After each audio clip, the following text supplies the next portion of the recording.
هاي الغزالات ميني فلوق. صبحنا على الطبينه اختي، نطلعوا السطح ونرجع لكم. انا طلعت اختي هوت نغسل القشوع ديالي.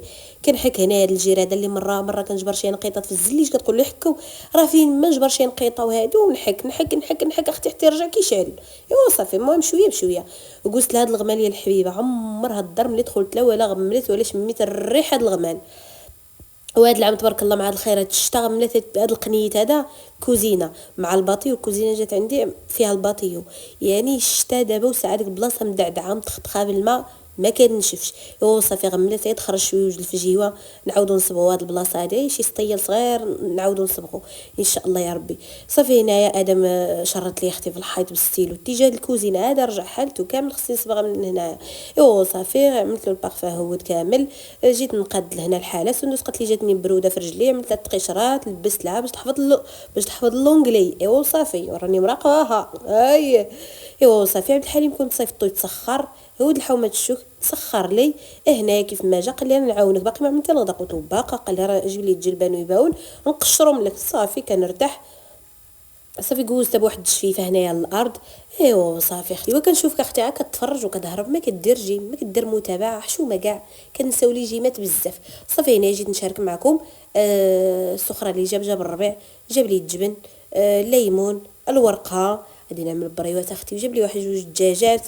ايوا صافي. وهاد الحوته الصراحه جابها في الصباح كانت تسخر. كان اليوم السوق عندنا في ومامية هذيك السوق اليوم. كان جابها قلب تشهيتها للغدا. ايوا اختي اش عند الميت ما يدير قدام غسالو. بقيت اختي ندبز معاها.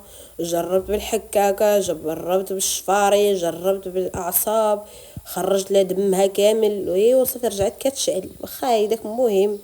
قاتلت معاها. ايوا صافي. هنايا عملت تشرموله د الحوت. ايوا صافي طحنت ضيفت عليها كل شيء. عملت البصيله ديالي فيها الطاوه كتنفع الصراحه. ديرها في الفران دير فيها التحليه دير فيها كلشي. لما تقولوا لي الجلبان يباون مع الحوت راه كيجيو مزيونين. مره اخرى قلت لها اول مره كنشوف الجلبان مع الحوت. لا واه اختي غسلت القشيعات ديالي. ايوا صافي كنقول لكم الطبخ ما عندوش حد ما عندوش حدود. الحويجات ديالي نشفوا. طلعت للسطح اختي كنطير جبتهم. هنايا نسيت الزعتره لهاد الحوت.